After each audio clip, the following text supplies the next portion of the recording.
Pak occupied Jammu కాశ్మీర్లో తాజాగా జరిగిన పరిణామాలు, భారతదేశానికి దానికి కంపారిజన్ ఎట్లా ఉంటుంది అన్నటువంటి అంశం నేను ఇంతకుముందే ప్రస్తావించాను. ఇప్పుడు శ్రీని జర్నలిస్ట్ గారికి సంబంధించిన కథనం చూద్దాం. చెరపకురా చెడేవు అనే సామెత ఈరోజు మన పొరుగు దేశమైన పాకిస్తాన్కి సరిగ్గా అతుకుతుంది. ఎందుకంటే భారత్లో జంజీ యువత స్టార్ట్ చేసిన కాక్రోచ్ జనతా పార్టీ నిరసన మీద పాక్ మీడియా, అక్కడ సోషల్ మీడియా హ్యాండిల్స్ మన దేశంలో ఏదో అంతర్యుద్ధం జరుగుతుందంటూ ఇండియాను బదనాం చేయడానికి విపరీతంగా నెగిటివ్ ప్రచారం చేశాయి. కానీ ఇక్కడ ఢిల్లీ పోలీసులు కేవలం లాఠీచార్జ్ బాష్పాయు మాత్రమే వాడి ఒక్క లైవ్ బుల్లెట్ కూడా కాల్చకుండా, ఎవరి ప్రాణాలు పోకుండా నిరసనలు కంట్రోల్ చేయడమే కాకుండా ప్రజాస్వామ్య విలువలను గౌరవిస్తూ విద్యాశాఖ మంత్రి చేత రాజీనామా చేయించి స్టూడెంట్స్ ప్రాబ్లమ్ని సాల్వ్ చేశారు.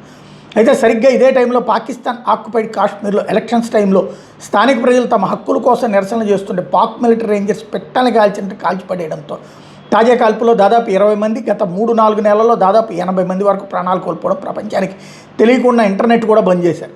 పాకిస్తాన్ తమ లాభం కోసం ప్రమోట్ చేసిన CJP ఉద్యమే ఇప్పుడు ఆ దేశానికి పెద్ద తలనొప్పిగా మారింది. ఎందుకంటే భారత్లో యువత అంత పెద్ద ఎత్తున నిరసన చేసినా, ఎంత ప్రజాస్వామ్యబద్ధంగా శాంతియుతంగా ముగిశాయో, తమ దేశంలో మాత్రం చిన్న హక్కుల కోసమే ఆర్మీ క్రూరంగా కాల్పులు జరుపుతోందని పాక్ యువత తీవ్రంగా చర్చిస్తున్నారు. ఇలా పాకిస్తాన్ గవర్నమెంట్ అనవసరంగా CJPని విపరీతంగా హైలైట్ చేయడంతో ఇప్పుడు అక్కడి జంజీ యువతలో భారతదేశం పట్ల విపరీతమైన పాజిటివ్ ఇంప్రెషన్ పెరిగిపోయింది.